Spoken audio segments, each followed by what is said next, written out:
islamique, où ils cherchent même, quand même un petit moment pour pouvoir célébrer, quand même avoir l'occasion de célébrer l'Éternel, mais ne parviennent pas à trouver cette occasion. Mais pour nous, nous avons la liberté, toute la liberté, pour pouvoir se réunir, pour pouvoir parler, pour pouvoir lire la Bible ainsi, prier, faire tout ce que nous avons besoin. C'est pourquoi vraiment il faut profiter de cette occasion. Ce n'est pas donné à tout le monde. Il y a beaucoup qui ont vraiment la soif de la parole de Dieu. Il y a beaucoup de musulmans aussi.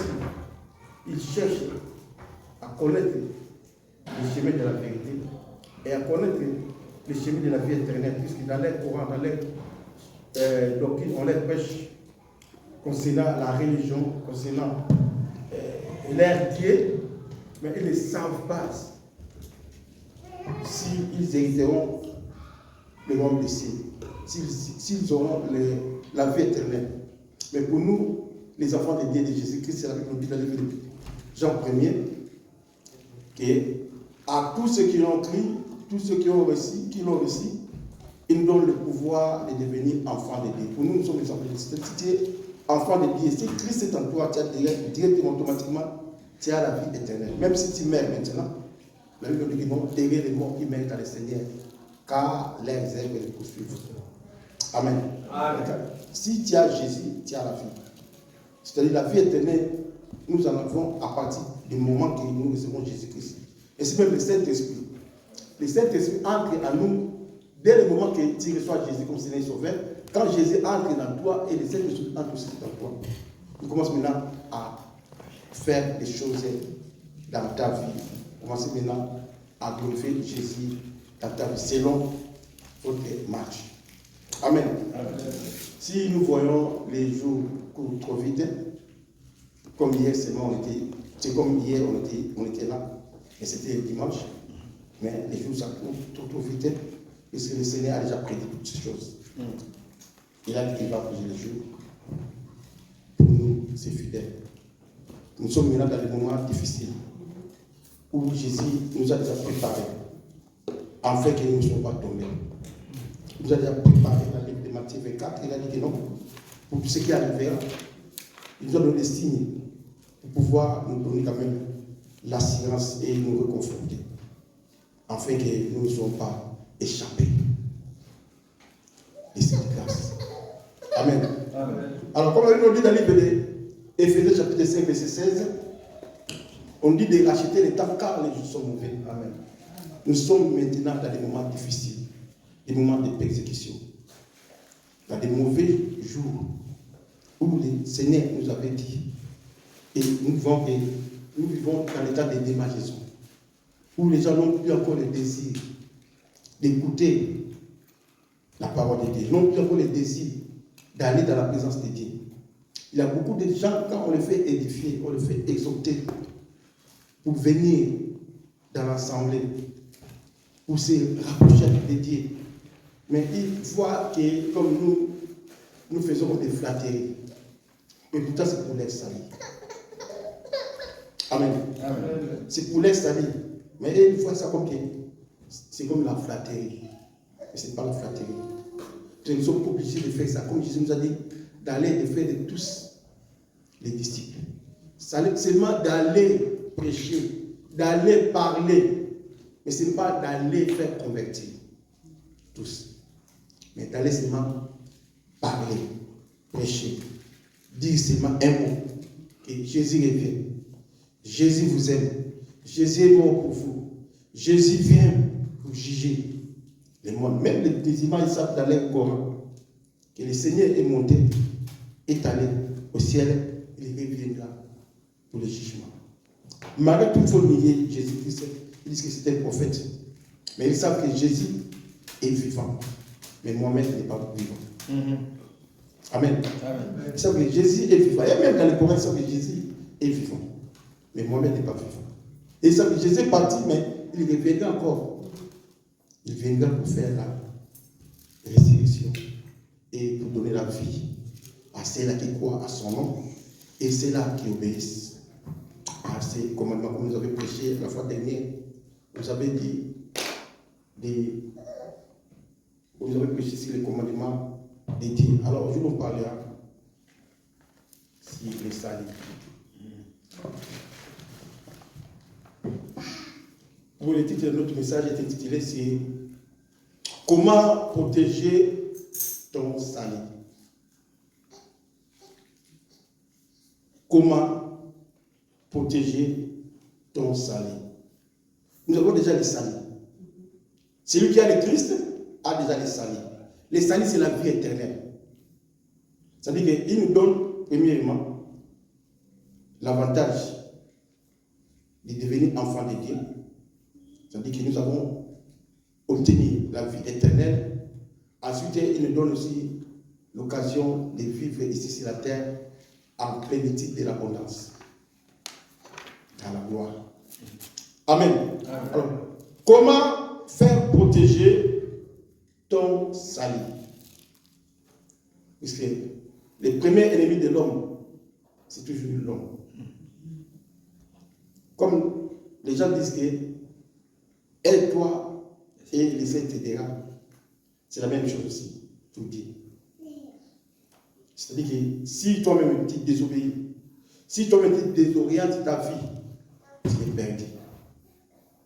Le premier ennemi de l'homme, c'est l'homme.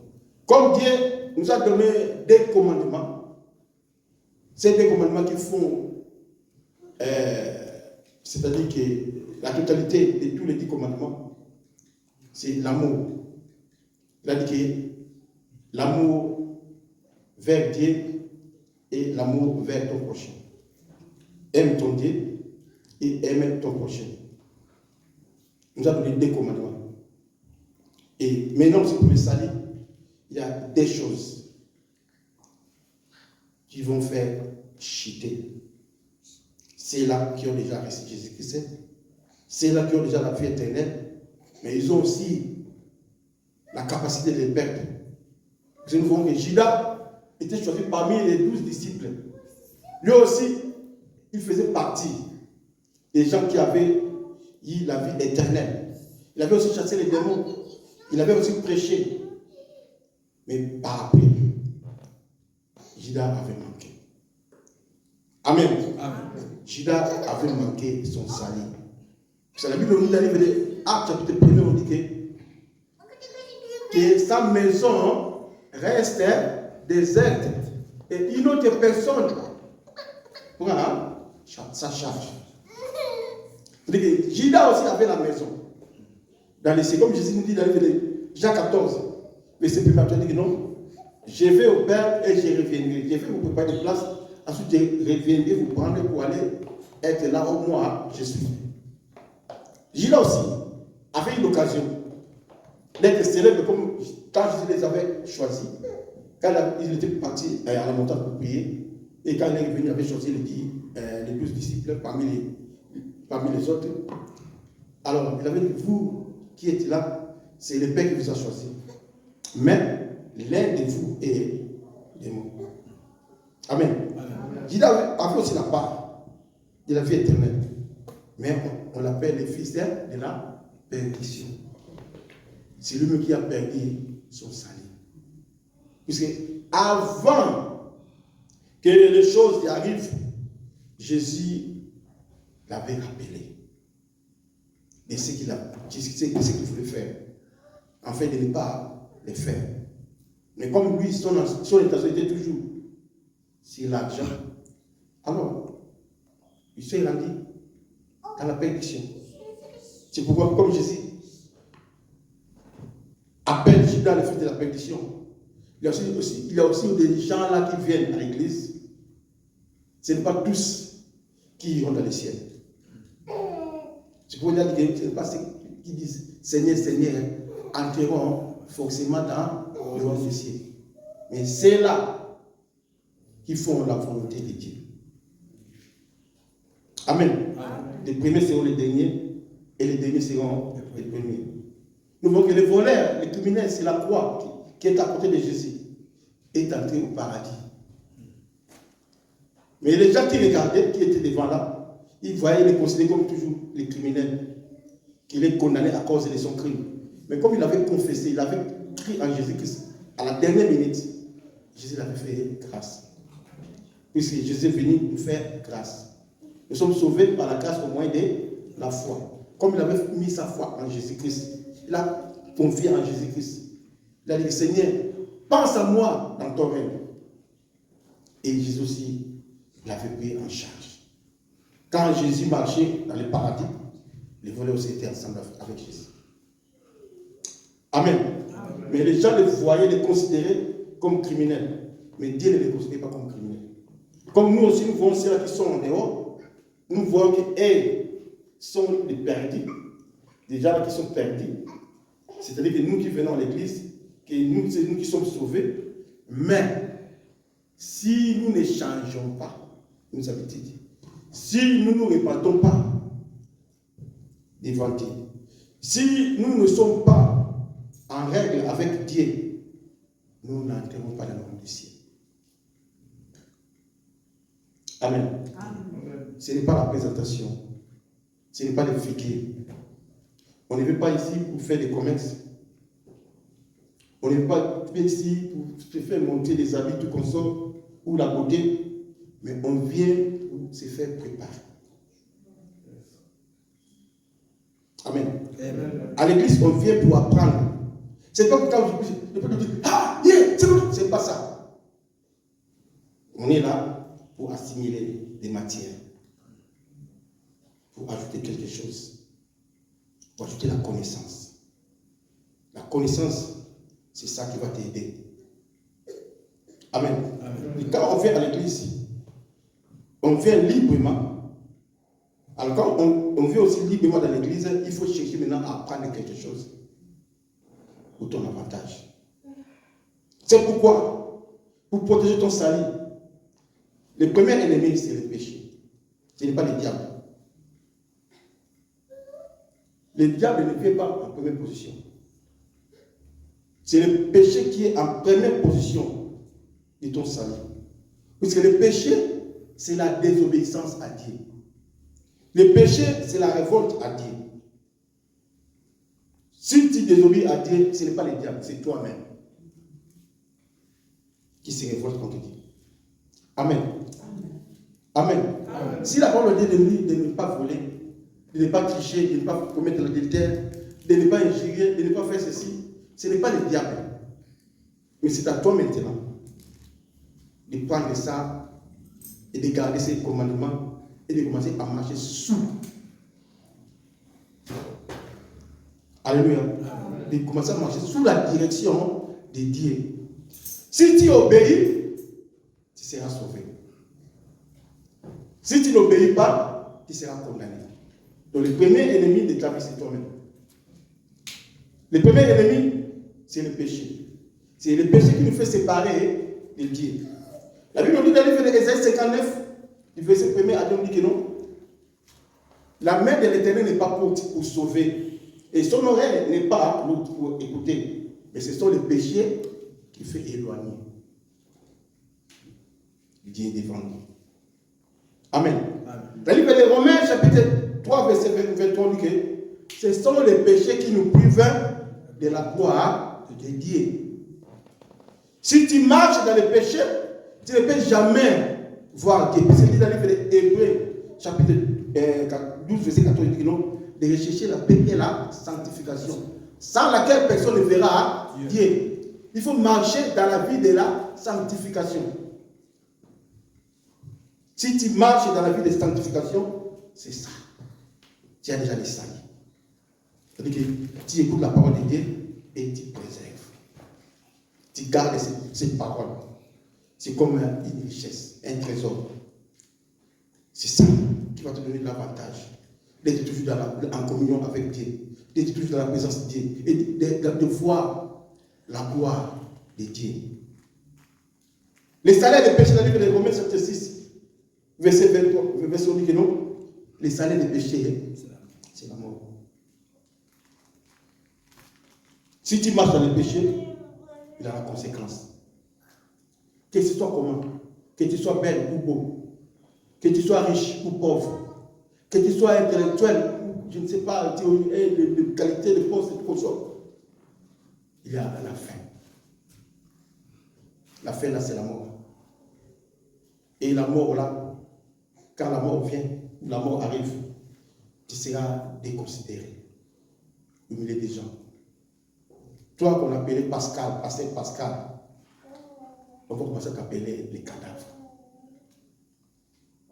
Amen. Amen. Et c'est quand est-ce qu'on va enterrer. Quand est-ce qu'on va l'enterrer? Pas on va enterrer Pascal. Mais quand est-ce qu'on va l'enterrer? Quand est-ce qu'on va l'enterrer? Le corps est déjà arrivé. Alléluia. Amen. Naouti Namatanga. Je viens de deuil. C'est pourquoi c'est le moment de se préparer. Quand on est encore en vie. Quand Dieu va retirer son souffle, c'est fini. Notre argent ne peut jamais intervenir. Nos biens matériels ne peuvent jamais intervenir. Nos parents, nos femmes, nos maris, nos enfants, nos amis ne peuvent jamais intervenir devant Dieu. C'est seulement la justice et la droiture. Si tu marches dans la droiture devant Dieu, c'est seulement la droiture qui peut seulement t'aider, te sauver devant Dieu. C'est-à-dire, ta marche devant Dieu peut t'aider de retourner encore à la vie, pour continuer la vie, ou soit pour aller au repos entre les mains du Seigneur. Amen. Amen. Nous voyons les gens que Dieu avait ôté leur vie. Mais par après, comme ils avaient marché avec Dieu, comme les Tabitha et d'autres aussi, nous voyons que par leur obéissance, par leur marche, Dieu leur avait aussi permis de retourner et de continuer la vie sur la terre. Mais il y a certains gens aussi qu'on les avait, comme nous voyons dans le livre des Actes des Apôtres, Étienne, dans le livre des Actes, chapitre 7. Quand on lapidait Étienne, Dieu était là. Mais Dieu aussi pouvait faire quelque chose pour intervenir, pour intercaler, en fait que Étienne ne puisse pas mourir. Mais quand on lapidait Étienne, Dieu avait fait ouvrir les yeux d'Étienne. Dieu avait ouvert les ciels et Étienne avait vu le Seigneur debout. Or, Jésus est assis sur le trône de Dieu. Mais Jésus s'est levé pour venir accueillir Étienne. C'est ça que Jésus aime. Le roi s'est levé pour accueillir quelqu'un. Mais pourquoi Jésus n'a pas intervenu? Pourtant il était là. Pourquoi il n'a pas intervenu? Pour sauver Étienne. Mais il a laissé qu'Étienne meure, mais sa place était dans la gloire, pour aller dans les repos de l'Éternel. C'est ça. C'est-à-dire le premier ennemi, c'est le péché. Le péché, c'est la désobéissance à Dieu. Le péché, c'est les révoltes. Si tu fais révolter contre Dieu, si tu fais révolter contre ses commandements, c'est seulement ça qu'on nous prêche ici, ce n'est pas pour les hommes. Ça vient de Dieu. Et c'est ce Dieu-là qui va juger. Et c'est Dieu-là qui juge. Et c'est ce Dieu-là qui bénit aussi. Si tu acceptes, tu es sauvé. Si tu obéis, tu trouves aussi la grâce. Mais si tu désobéis, c'est la parole qui te condamnera. Comme Jésus nous dit dans le livre de Jean, chapitre 12, verset 48. Il dit que la parole que vous écoutez, c'est ça qui sera le juge devant vous. On va vous dire que vous ne savez pas prêcher. Tu n'as pas vu quelqu'un, ou tu n'as pas vu celui-ci ou celle-là venir devant toi te parler quelque chose de la part du Seigneur. Tu donnes des conseils, et ça sera trop tard.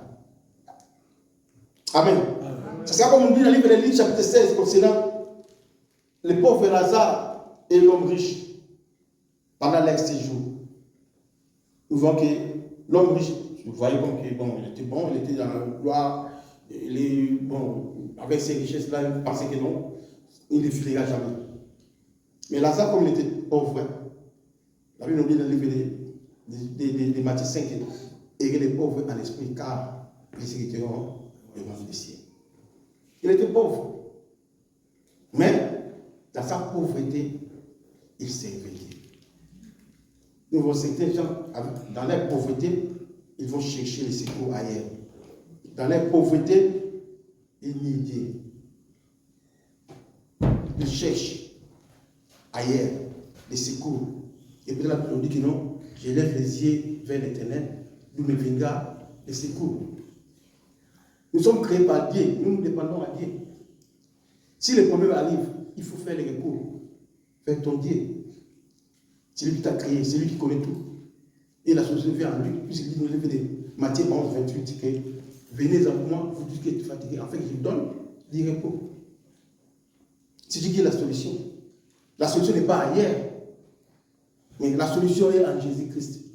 C'est-à-dire que si tu crois en Jésus, et si tu appelles, tu invoques Jésus-Christ, Jésus, pour tout le monde, quiconque invoquera, on ne dit pas que ce n'est pas le pasteur. Amen. On dit que quiconque invoquera le nom du Seigneur Jésus sera sauvé. Quiconque. Ce n'est pas les Juifs seulement. Mais quiconque. Jésus est venu pour l'humanité entière. Pour sauver l'humanité entière. Il dit dans le livre de Jean chapitre 10, il dit qu'il est le bon berger. Il est venu chercher les brebis perdus d'Israël. Mais il a ajouté encore qu'il a encore d'autres brebis qui sont en dehors du pâturage. Celles-là aussi entendront sa voix et elles viendront se faire un seul troupeau. Celles-là qui étaient en dehors du pâturage, c'est nous. Amen. Amen. Parce que Jésus est apparu en Israël. C'est pourquoi que non, maintenant, le Saint-Esprit est venu et le Saint-Esprit a maintenant envoyé les gens pour aller propager les messages. Que les gens écoutent et comprennent les messages du salut. Ça on appelle l'évangile, le gospel. Et pour ceux qui croient, et ils reçoivent le salut. Ils trouvent aussi Jésus-Christ dans leur chemin. Comme nous voyons qu'il y a quelqu'un qui était trop court, Zacharie. Il cherchait, on nous parlait de Jésus. Il entendait souvent de Jésus-Christ. Mais quand l'occasion c'était là, que Jésus passait, là où il était, il a dit, oh, ça c'est une belle occasion, il faut que j'en profite. Mais comment je vais faire pour voir Jésus? Il courait devant, ensuite il est monté sur un arbre. En fait, quand Jésus va passer là-bas, et pour voir Jésus. Comme il avait manifesté cet effort-là, il avait déployé cet effort-là, nous voyons que Jésus aussi était content. Quand Jésus est arrivé là, il a dit non, Zaché, descends. Aujourd'hui, j'ai passé la nuit dans ta maison. Jésus a besoin des gens qui cherchent, qui lui cherchent. Il a dit, si tu cherches, tu vas trouver. Si tu frappes, on va t'ouvrir. Amen. Amen. Et si tu demandes, on va te donner. Jésus est pour tout le monde. Jésus est là, il est vivant. Il est partout, il est omniscient, il est omnipotent. C'est à toi seulement de l'accepter, de le croire et de continuer à l'invoquer. C'est simple. Il n'y a pas question de vous faire monter la prière, il faut faire ceci. Non. Vous dites seulement, Seigneur Jésus, j'ai besoin de toi. Seigneur Jésus, fais-moi ceci. C'est ça. La prière, c'est la communication avec Dieu. La prière, c'est la conversation avec Dieu. La prière, c'est être en contact avec Dieu. Tu peux parler, tout ce que tu vas prononcer, Jésus est là, il écoute toutes les langues. Il va comprendre, il va te servir. Amen. Amen. L'ennemi, le premier ennemi, c'est le péché. C'est à nous maintenant de décider de faire un effort. De faire un effort de dominer les péchés. Puisque la Bible nous dit dans le livre de Éphésiens, verset 11 à 12, on dit que non. Revêtez-vous de toutes les armes de Dieu afin de pouvoir tenir ferme contre les ruses du diable. Car nous n'avons pas à lutter contre la chair et le sang, mais contre la domination, contre les autorités, contre les princes de ce monde et ténèbres, contre les esprits méchants dans les lieux célestes. Il faut lutter contre les esprits là qui cherchent à te dominer, à te séduire. Alléluia.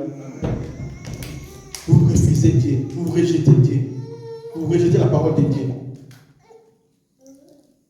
pour fuir dans la présence de Dieu, pour cesser de prier, pour cesser de participer dans les activités de Dieu. Il faut lutter contre ces esprits-là. Il faut lutter contre cette domination. Il faut lutter contre les autorités. Ces autorités-là. Il faut lutter contre ça. Parce que, en réalité, l'homme était l'esprit qui habitait dans le corps. C'est pour dans le livre de Jean, chapitre 4, Jésus dit que non. Dieu est esprit, il faut que ce qu'il adore en esprit et en vérité. On adore Dieu en esprit, dans la croyance. La croyance, c'est l'esprit. Tu crois et tu commences maintenant à l'obéir, à se soumettre à lui, par la foi. Amen. Amen. Le premier ennemi, c'est le péché. Il ne faut pas se donner au péché. Il ne faut pas se laisser que le péché domine sur toi. Il faut faire tout pour dominer le péché. Comment dominer le péché? Marcher selon la parole de Dieu. Marcher selon les règles, les commandements. La parole de Dieu. Il faut lire la parole de Dieu souvent. Dans le livre des Josué, chapitre 1er verset, on dit que ces livres de loi ne s'éloignent point de ta bouche. Médite-les jour et nuit, afin que tu aies le succès, la réussite et les progrès de la terre et sacrifice. Puis dans le livre de Osée 4, verset, on dit que non, mon peuple prie par manque de connaissance. Si tu n'as pas la connaissance, on va te cribler. Amen. Amen. Il faut chercher la connaissance. La connaissance, c'est la parole de Dieu. En lisant la parole de Dieu chaque fois, et tu vas augmenter aussi la connaissance et ainsi que la foi. Puisque la Bible nous dit dans le livre de Timothée 3, 16, dit que non, l'écriture est inspirée pour nous redresser, nous corriger et nous instruire. C'est-à-dire, la Bible est comme le miroir. Souvent, je le dis ici devant vous. La Bible, c'est notre miroir. Comme chacun de nous, avant de sortir, il se présente devant le miroir. Amen. Amen. Pour voir les défauts. Afin de faire écarter les défauts sur son corps. C'est pourquoi chaque jour, nous sommes obligés de faire la méditation, de lire la Bible. Et en lisant la Bible, ça nous fait régresser. Ça nous fait montrer, indiquer des erreurs. Ça nous fait corriger. Si je vois l'erreur, je me pose devant Dieu, je cherche la sanctification. Ou soit, s'il y a quelque chose avec mon ami, je vais aller les chercher. Puisque la Bible nous dit de chercher la paix et la sanctification avec tous. Sans laquelle personne ne verra Dieu. C'est-à-dire que si je ne cherche pas la sanctification, je ne cherche pas la paix avec mon voisin, alors Dieu aussi ne peut pas me pardonner. Dieu nous dit dans le livre de Matthieu, et si tu viens devant Dieu pour présenter ton offrande, avant de présenter ton offrande, ton sacrifice, il faut regarder de gauche et à droite. Si tu as des problèmes avec quelqu'un, alors il faut laisser d'abord ton offrande. Il ne faut pas d'abord présenter ton offrande. Parce que Dieu ne peut pas prendre cette offrande avec la charge que tu as. Il faut laisser d'abord ton offrande, ton sacrifice. Il faut d'abord se réconcilier avec celui que tu as des problèmes. Après tout cas, tu reviendras, tu vas présenter ton offrande et Dieu va t'accepter. Amen. Si nous voyons sur la croix, Jésus, avant de dire que tout est accompli, de présenter son sacrifice agréable, comme la Bible nous dit dans le livre de Hébreux chapitre 10, excusez-moi, il ne dit pas même, c'est toujours ça là-bas. Dans le livre de Hébreux chapitre 10, on dit que Dieu n'a pas voulu les sacrifices de taureaux et de boucs. Car il était possible que les sangs de taureaux et de boucs ôtent les péchés. C'est pourquoi Dieu nous a fait grâce, nous a fait un don, qui est Jésus-Christ, qui est venu se présenter comme offrande. Dieu n'a pas voulu sacrifier des taureaux et des boucs, car il était impossible que les sangs des taureaux et des boucs ôtaient les péchés. C'est pourquoi Dieu lui-même s'est fait chair, comme on dit dans les Jean chapitre 1, verset 14. Au commencement était la parole était avec Dieu, et la parole était Dieu. Toutes choses ont été faites par elle, sans elle, rien n'a été fait. Et on dit dans les Jean 1, 14 que cette parole s'est faite chair. La parole s'est faite chair, c'est Jésus-Christ qui est venu comme Emmanuel est parmi nous. C'était l'occasion de nous sauver au travers des sacrifices, des péchés. On dit dans les Hébreux disent que Dieu n'a pas voulu sacrifier des taureaux des boucs, mais il a donné à Jésus un corps.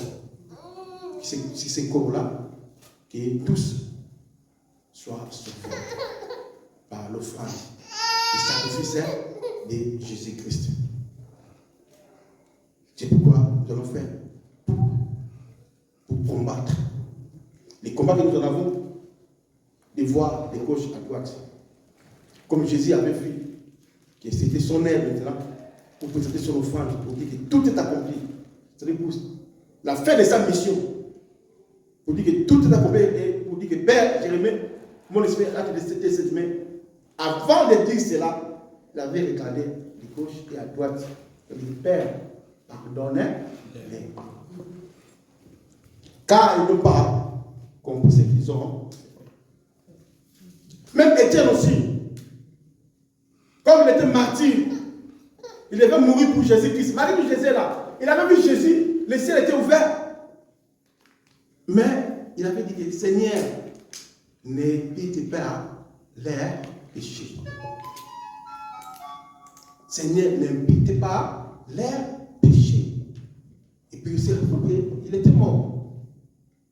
C'est-à-dire qu'il faut voir de gauche à droite. Si tu as des problèmes avec quelqu'un, alors il faut chercher la réconciliation. Il faut chercher la paix. Il faut chercher la sanctification. Puisque dans la ville de Dieu, rien de souillé entrera à cette ville. Dieu nous dit d'aimer nos ennemis comme nous-mêmes. Il faut aimer Dieu dans ton cœur, dans ton âme, dans ton passé. Amen. Dans ta force. Et puis il faut aimer ton prochain comme toi-même. Si tu ne fais pas cela, alors ça sera aussi difficile pour toi. Vous voyez, l'homme riche avec Lazare. Amen. Amen. L'homme riche avec Lazare, dans le livre de Luc chapitre 16. Dieu a dit d'aimer nos prochains. Mais Lazare s'est présenté à sa porte pour chercher à manger. Mais il ne pouvait pas lui donner quelque chose à manger. Le Seigneur Jésus nous dit dans le livre de Matthieu chapitre 25, dit non, dans les jours de jugement. Je dirais à celles qui seront à ma gauche que éloignez de moi parce que j'ai eu faim, vous ne m'avez pas donné à manger. J'étais dans la prison, vous n'étiez pas venu me visiter. J'étais malade, vous n'étiez pas venu me visiter. Et puis les gens vous disent que c'est quand tu étais malade, ou tu avais eu la faim, ou tu étais en prison, vous n'étiez pas venu t'apporter l'assistance. Je disais que non, si vous faites cela à vos voisins, vos frères qui sont dans le monde, cela manifeste que vous faites cela à moi. Vous comprenez? Amen. Si vous faites cela à ceux-là que vous voyez dans le monde, vous allez dire non, aimez votre prochain. Quand vous faites des bonnes choses à vos prochains, à ceux-là qui sont aux alentours, et ces gens-là vont glorifier Dieu, la gloire va revenir à Dieu. Vos noms vont être écrits dans les livres des vies et des livres des souvenirs. Pas des bonnes choses que vous faites. Amen. Amen. Mais l'homme riche voyait quelqu'un qui était malade. Comme Jésus a dit aussi, pour quelqu'un qui descendait de Jéricho, on l'avait frappé par des bandits, tout qu'on sort. Après, il avait un sacrificateur qui passait là-bas. Quand il avait vu l'homme, il avait changé les côtés.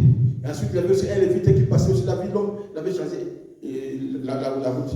Mais après ça, il y avait un Samaritain qui passait. Quand il avait vu l'homme, il l'avait ramassé, il l'avait ici.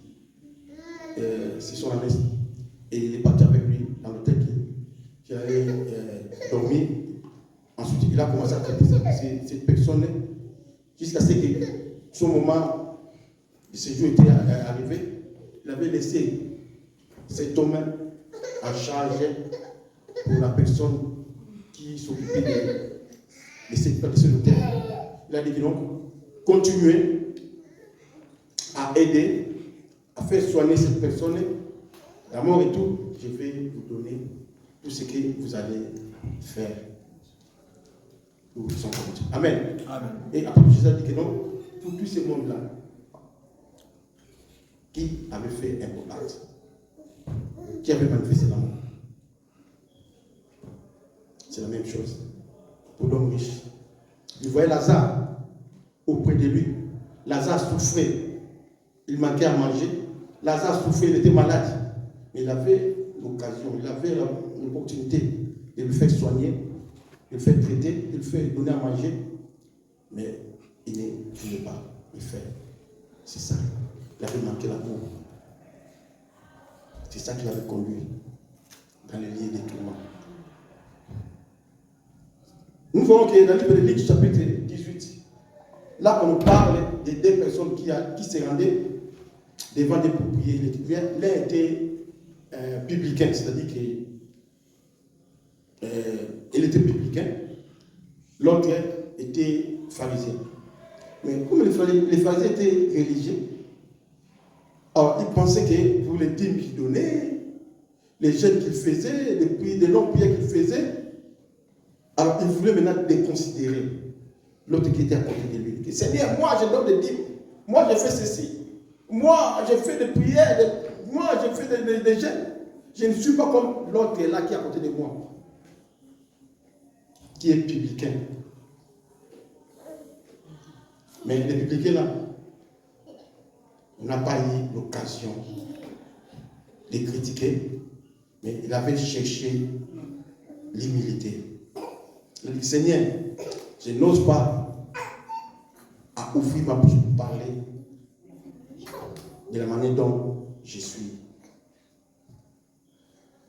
Tu connais ma vie, mais aie pitié de moi. Et Jésus a dit que parmi ces deux hommes-là, c'est lui qui s'est humilié. C'est lui qui s'est humilié devant Dieu. C'est celui-là qui a entendu sa prière. Mais celui qui veut se faire monter les gros dos, Dieu n'a pas écouté sa prière. C'est pourquoi nous devons être humbles devant Dieu. Nous devons être humbles même devant les gens. Amen. Il faut partager ce que nous avons pour glorifier notre Dieu. Partager avec les pauvres. Aimer tout le monde. Il ne faut pas faire la distinction. Aimer tout le monde. Donnez tout ce que vous en avez pour faire réjouir les autres qui ont besoin de la réjouissance. Pour cela, je vous dis de plaire avec ce qui plaît et de se réjouir avec ceux qui sont dans la jouissance. Si tu en as, donne à ceux qui manquent. Et pour ceux-là qui manquent aussi, il ne faut pas que ces gens-là deviennent les gens de moquerie devant toi. Amen. Amen. Parce que quand tu fais cela, tu fais insulter Dieu. Mais il faut chercher à réparer les torts. Il faut chercher à les aider.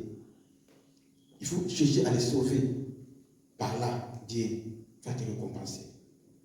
Notre premier ennemi, c'est notre péché. Le péché, c'est la désobéissance à la parole de Dieu. La désobéissance aux ordres de Dieu. Si tu obéis, tu seras sauvé. C'est simple. Personne ne peut te forcer. Puis Jésus nous dit ceci dans les approche chapitre 3, verset 19 à 20. Il dit qu'il se tient à la porte et il frappe. Si tu ouvres, il entrera et il soupira avec toi. Mais si tu ne ouvres pas, alors ne peut rien entrer, ne peut rien, ne peut pas forcer. C'est à toi d'accepter ou c'est à toi de rejeter. Comme nous venons à l'église. Si tu vois que nous venons sur la distraction, c'est bien. Alors, les jours là aussi, tu verras que si c'est la distraction, mais c'était pour ton pied. Amen. Amen. Ce n'est pas pour rien que nous venons à l'église. Ce n'est pas pour rien que nous faisons des prières ici. Nous nous rassemblons. C'est lui-même dit que là où deux et trois se rassemblent à cause de son nom, il est parmi eux. Amen. Amen. C'est ça qu'il nous a dit. Et il a dit dans le livre de Lévitique 23, premier à toi, non, dans chaque sabbat, il faut faire une sainte convocation à l'honneur de l'Éternel pour célébrer son nom. C'est pourquoi on fait la convocation, on fait convoquer les gens pour venir célébrer le nom de Dieu. Ce n'est pas pour rien. On vient, on célèbre Dieu, on le loue, on danse pour lui. Et ça aussi, c'est compté. Ce sont les œuvres, les activités que nous faisons pour Dieu. C'est compté. Les activités. Mais celui qui ne fait pas, c'est tant pis. Parce que Dieu résiste aux orgueilleux. Si tu veux te montrer que tu es orgueilleux, les pasteurs viennent devant Dieu. Amen. Amen. Les pasteurs ne peuvent jamais sauver, ne peuvent jamais se punir. Oui, j'ai la grâce. Par l'autorité que Dieu nous a donnée, puisqu'il nous a établi. Comme il avait dit à Pierre, tout ce que tu feras sur la terre sera fait dans les ciels. Tout ce que tu aussi ouvres sur la terre sera aussi lié sur la terre, c'est aussi lié dans les ciels. Nous avons l'autorité. Amen. Amen. Nous avons l'autorité, nous avons quelque chose aussi à faire. Nous, les pasteurs, ou les hommes de Dieu, les serviteurs. Puisqu'il a dit dans les Éphésiens 4, 11, qu'il fait établir les pasteurs, les évangélistes, les docteurs, l'apôtre, pour l'édification des saints. Nous avons quelque chose aussi à donner pour les brebis. Nous sommes utiles, ce n'est pas pour rien. Malgré tout, on dit que non, nous sommes tous égaux devant Dieu. Oui, c'est bien. Nous sommes égaux devant Dieu. Mais nous avons quelque chose aussi que nous libérons. Amen. Amen. Nous avons aussi quelque chose que nous libérons. Vous savez, le cas de Anne, quand elle s'est rendue à Silo pour chercher l'enfant,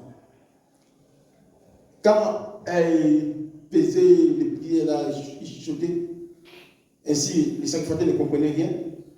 Bon, c'était déjà le moment pour fermer la porte et ainsi partir. Mais il voyait que la dame là restait toujours là. Elle a dit, mais toi aussi, afin que ton ivresse, mais quand ça va finir, pour nous laisser afin que nous partons. Mais la femme a dit que non, ce n'est pas l'ivresse, mais c'est la douleur des manquements de l'enfant. Après tout, c'est Élie qui a libéré la parole. Il a dit que va, l'Éternel te donne. Vous comprenez? Amen. On dit souvent que là, elle était partie, oui, elle s'est rendue là où elle devait avoir la bénédiction. Mais il y avait quelqu'un qui était placé là-bas, qui était établi. Donc, tu avais cette personne qui Dieu aussi fait quelque chose. Comme nous aussi, nous sommes mandatés. Ce n'est pas pour rien. Vous voyez, il y a des choses qui arrivent et il y a des gens qui veulent se moquer avec les pasteurs, comme les camarades de Moïse. Quand les gens voulaient se moquer à Moïse, ils disaient que non, nous sommes tous les Israélites. Ce n'est pas Moïse qui va toujours nous donner des ordres, les Corées, Dathan, Abiram. Il dit non, nous aussi nous avons le droit de faire présenter des sacrifices.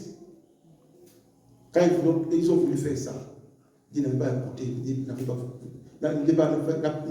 fait aucun regard sur eux. Ainsi, la terre s'est ouverte pour le faire aboutir. Il dit que les hommes de Dieu ou les serviteurs de Dieu, ils ont aussi quelque chose à faire. Malgré toute la simplicité, on dit que nous sommes égaux, mais nous avons quelque chose.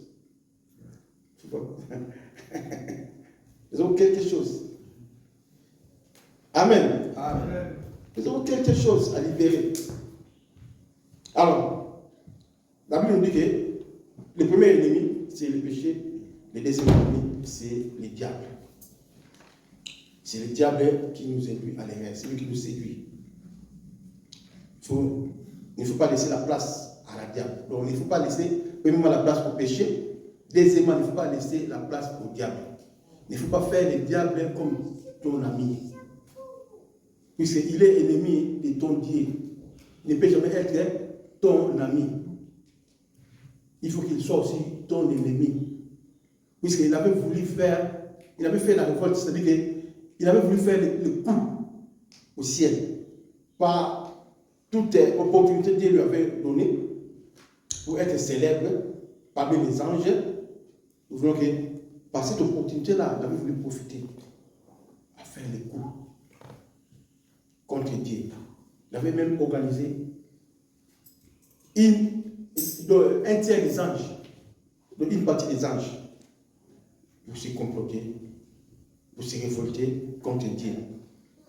Et Dieu les avait renversés, Dieu les avait frappés, au travers son ange, Michael, et Dieu les avait jetés sur la terre. Quand il est descendu sur la terre, nous voyons qu'il a cherché aussi toujours à détruire ce qui était dans l'homme, l'héritage de l'homme. Puisque la Bible dit dans le livre de Psaume 115, verset 16, que les ciels sont les ciels de l'Éternel, mais il a donné la terre aux fils des hommes. Donc la terre était donnée à l'homme pour gérer, pour dominer, pour vivre ici sur la terre, une vie glorieuse. Mais le diable est venu pour nous stopper de cette vie glorieuse. Car la Bible dit dans le livre de Jean, chapitre 10, verset 10, que les voleurs ne viennent que pour dérober, égorger et détruire. Alors, si tu laisses le diable de t'approcher, si tu le fais comme ton ami, alors il faut savoir que lui, son rôle est de détruire, de dérober, ensuite, il va te camoufler. Vous savez, nous disons le diable, il vole comme un loup pour chercher à dévorer. Il va te dévorer. Si tu laisses Dieu, en dehors de Dieu, il n'y a pas la protection. Et il n'y a pas la vie glorieuse. Le livre de Jean chapitre 15, Jésus nous dit ceci, qu'il est le cep, nous sommes les sarments. Si les sarments se séparent du cep, ils ne peuvent jamais produire les produits et pardonner les fruits. Comme nous aussi, si nous sommes séparés de Dieu, nous ne pouvons encore jamais vivre dans la gloire. Si nous sommes séparés de Dieu. Alors, ce qui nous fait séparer avec Dieu, c'est le péché. C'est la désobéissance à Dieu. C'est la révolte contre les principes de Dieu. C'est ça qui va nous faire aussi éloigner de la présence de Dieu. Et nous allons maintenant souffrir. Et personne ne viendra à notre secours. Parce que le diable ne vient pas pour secourir. Il ne vient que pour dérober, égorger et détruire. Voilà ce qu'il avait fait au jardin d'Éden. Quand il est venu séduire la femme, ce n'est pas le diable qui avait séduit l'homme. Amen. Ce n'est pas le diable qui avait séduit Adam. Mais le diable avait séduit la femme. Après tout, la femme a séduit son mari. C'est pourquoi, quand Dieu est descendu venu vers elle, il a dit Adam, où es-tu? Adam avait dit que nous sommes ici, cachés sous les arbres. Et parce que nous sommes nus. Il a dit qui vous a fait savoir que vous êtes nus? Est-ce que vous avez mangé l'arbre, le fruit de l'arbre que je vous avais défendu de ne pas manger, à ne pas manger? Nous voyons que Adam, qu'est-ce qu'il avait dit? Il a dit non. La femme que Dieu a mis à mes côtés, c'est elle qui m'a donné et j'ai mangé. C'est-à-dire que le diable est venu faire la conversation avec la femme. Elle a dominé sur la femme et la femme a pris le fruit, elle a mangé Après tout, la femme a aussi le fruit, il est parti vers son mari pour la séduire. Il dit, voilà, moi j'ai mangé les fruits là, c'est bien, c'est esquis.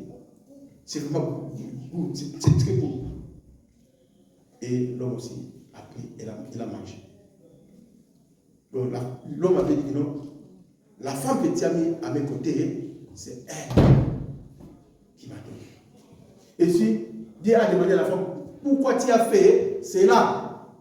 La femme a dit que non, c'est le serpent qui m'a séduit. Tu dois faire attention avec celui qui est à côté de toi. Ta femme, ton mari, tes enfants, tes proches, tes frères, tes sœurs peuvent devenir aussi tes ennemis pour te séduire, pour t'amener à la destruction. Il ne faut pas faire confiance aux hommes. Amen. Il ne faut jamais faire confiance aux hommes. Il faut faire confiance à la parole de Dieu. Il faut faire confiance à Dieu. Il faut lire la parole de Dieu. Pourquoi la parole de Dieu? Il faut se soumettre seulement à la parole de Dieu. Que personne ne te dirige. C'est ma Dieu. Que Dieu seul soit ton maître. On ne peut pas suivre des maîtres. Il n'y a que 5 maîtres qui nous a mis en existence. Et c'est lui qui pourvoit aussi à nos besoins. C'est lui qui a aussi les premiers mots et les derniers mots à dire dans nos vies et dans le monde. Il n'y a plus personne qui a l'autorité sur toutes les choses et sur toutes les personnes. C'est celle de Jésus-Christ. Amen. Amen. C'est celle de Jésus qui a l'autorité, qui a le pouvoir. C'est pourquoi on a dit non, n'ayez pas peur de ceux qui tuent le corps, mais ils n'ont pas le pouvoir de tuer les âmes. Mais il faut craindre celui qui a le pouvoir de tuer le corps et les âmes. Dieu nous dit dans le livre des Corinthiens, je comprends 3, il a dit que non, il ne peut jamais nous laisser être tentés juste au-delà de nos forces. Il fera quand même des moyens pour nous délivrer, puisque un livre de Psaume 34, verset 19, on dit que non, les malins atteignent souvent les justes, mais de tous l'Éternel là, la délivre. Le livre de Psaume 34, verset 8, on dit que non, voyez étranger combien l'Éternel, l'ange de l'Éternel campe autour de ceux qui craignent l'Éternel pour les arracher du danger. Si tu marches avec Dieu, si tu crains l'Éternel, alors Dieu mettra à ta disposition les anges pour te protéger, pour te sauver. Même ta ligne de conduite, ta vie, tu vas prospérer. Puisque avec Dieu, dans le livre de Psaume 60, avec Dieu, nous ferons des espoirs. Fais de l'Éternel tes délices. Il te donnera ce que ton cœur désire. Il faut mettre Dieu en première position, en première place. Et c'est Dieu qui va être ton guide. Puisqu'il dit dans le livre de Psaume 127, verset 1er à 3, dit que non. Si Dieu ne bâtit pas, celui qui bâtit en vain. Si Dieu ne veille pas, celui qui veille, il veille en vain. Même si tu prends des gardes, tu payes comment, je ne sais pas. Si ce n'est pas Dieu, alors il ne peut rien faire. Tu peux marcher, tu peux avoir des avions, mais avec des avions là, ça va faire des crashs. Si Dieu n'est pas là, c'est inutile. Amen. Si Dieu ne bâtit pas, celui qui bâtit en vain. Même ta vie, ce n'est pas pour toi-même, c'est Dieu qui te fait bâtir. C'est pourquoi il faut rendre toutes choses entre les mains du Seigneur. Ça me fait soucier quand je vois certains gens, même dans leur anniversaire, au lieu de se rendre à l'église pour remercier Dieu, de faire ensuite une offrande à Dieu, mais ils vont là, je ne sais pas, chercher des amis, ils font ça dans les mondains. Ils oublient que c'est Dieu qui leur donne le souffle. Et puis nous, depuis 150 verset 6, que tous ceux qui respirent louent l'Éternel. Dieu te donne le souffle. Pour ce souffle, il t'a accordé encore une année au lieu de remercier Dieu, toi, tu vas acheter des champagnes, tu vas danser, ton sort. Mais si Dieu retire son souffle, qu'est-ce que tu vas faire encore? Tu vas continuer à danser avec ces amis-là? Dans le psaume 127, on dit que non, si Dieu ne bâtit pas, ce qui bâtit en vain. Si Dieu ne veille pas, si Dieu ne te protège pas, personne ne peut te protéger. C'est en vain que nous nous réveillons très tôt pour aller chercher du pain avec douleur. Car il donne à ses bien-aimés pendant le sommeil. Ça, c'est le travail des hommes de Dieu. Il donne à ses bien-aimés pendant le sommeil. C'est pourquoi Jésus, dans la nuit des gens, il s'est écarté du disciple pour aller prier, pour chercher l'avenir des gens, pour chercher des bénédictions. L'homme de Dieu a droit de marcher avec Dieu pour chercher des bénédictions des gens. Car il donne à ses bien-aimés pendant les sommeils. Quand il dort, toi tu ne sais rien, ce qui arrivera dans la journée, Dieu a déjà préparé pendant la nuit. Tout se prépare spirituellement. Les sorciers, ils viennent dans la nuit pour faire les incantations. Vous voyez? Et quand tu vas sortir dans la journée, et ils vont faire tout, puisque c'est déjà préparé dans la nuit, dans l'obscurité, dans l'invisibilité. Alors nous aussi, nous allons faire aussi spirituellement. Ce qui adore, il faut l'adorer en esprit et en vérité. Quand Dieu marche avec les anges, pendant la nuit, pendant le sommeil, quand il donne à ce pendant le sommeil, et c'est le moment aussi, les hommes de Dieu les présentent. Ah Seigneur, regarde maman Colette, regarde papa Timothée, regarde papa Timothée. Quand tu dis que regarde papa Timothée, tu es déjà arrivé avec Seigneur dans la maison de papa Timothée. Vous me comprenez? Amen. C'est-à-dire que quand je pense à quelqu'un et je prononce, je connais un serviteur de Dieu qui m'a dit que non. Il avait une fille qu'on appelait souvent Coco. La fille aussi ne comprenait pas. Elle voit aussi c'était comme la distraction. Coco. Mais un jour, Dieu a fait révéler à ses serviteurs de regarder les scènes. Car elle avait regardé la scène, elle a vu que non. La scène aussi avec le masque. Sa figure aussi était comme la figure d'une vieille. Mais elle était une fille.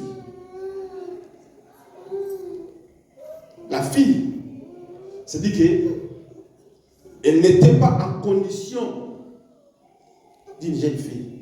C'est-à-dire que de la manière dont on l'appelait Coco, vieille, c'était aussi ce qui s'est présenté.